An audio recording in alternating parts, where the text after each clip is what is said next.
जगदीप धनखड़ के उपराष्ट्रपति पद से इस्तीफा देने की खबर जब सामने आई तो हर तरफ हलचल मच गई। राजनीतिक गलियारों में सवालों की बौछार हो गई कि आखिर ऐसा क्या हुआ कि उपराष्ट्रपति को इस्तीफा देना पड़ा।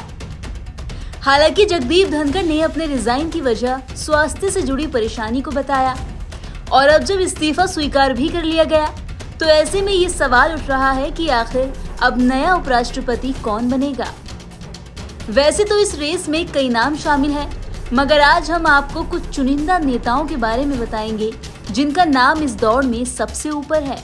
सबसे पहले बात करेंगे थावर चंद गहलोत की।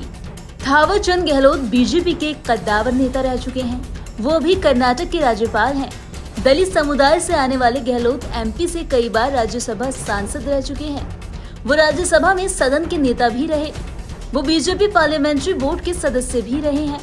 गहलोत ने मोदी सरकार के कार्यकाल में सामाजिक न्याय और अधिकारिता मंत्रालय की जिम्मेदारी भी संभाली है। साथ ही थावरचंद गहलोत विवादों से दूर रहने वाले नेता माने जाते हैं।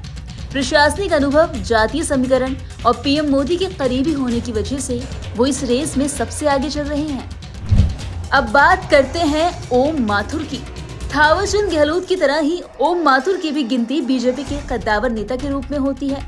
वो वर्तमान में सिक्किम के राज्यपाल हैं। उन्होंने भाजपा में रहते हुए राजस्थान, झारखंड, बिहार, महाराष्ट्र में पार्टी के लिए महत्वपूर्ण जिम्मेदारियां संभाली।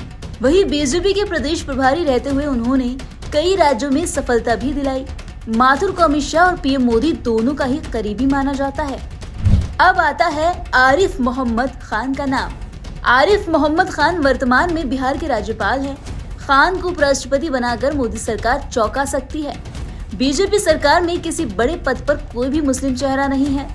ऐसे में बीजेपी अगर आरिफ मोहम्मद खान को उम्मीदवार बनाती है तो विपक्ष के सारे दांव धरे के धरे रह सकते हैं। वहीं आपको बता दें कि आरिफ मोहम्मद खान राजीव गांधी की सरकार में मंत्री की भूमिका भी निभा चुके हैं। इस लिस्ट में अब हरिवंश नारायण सिंह का नाम भी है शामिल। हरिवंश फिलहाल राज्यसभा में उपसभापति हैं। वो जदयू कोटे से सांसद निर्वाचित हुए थे। पत्रकारिता करियर के दौरान वो पहले पूर्व प्रधानमंत्री चंद्रशेखर और फिर बिहार के सीएम नीतीश कुमार के करीब आए। राज्यसभा सांसद निर्वाचित होने के बाद एनडीए ने उपसभापति के रूप में नामित किया। वहीं हरिवंश लगातार मोदी सरकार की प्रशंसा करते रहे। सौम्य छवि के हरिवंश को उपराष्ट्रपति बनाकर भाजपा बिहार को संदेश दे सकती है। उधर हरिवंश के नाम से जेडीयू को भी कोई आपत्ति नहीं होगी।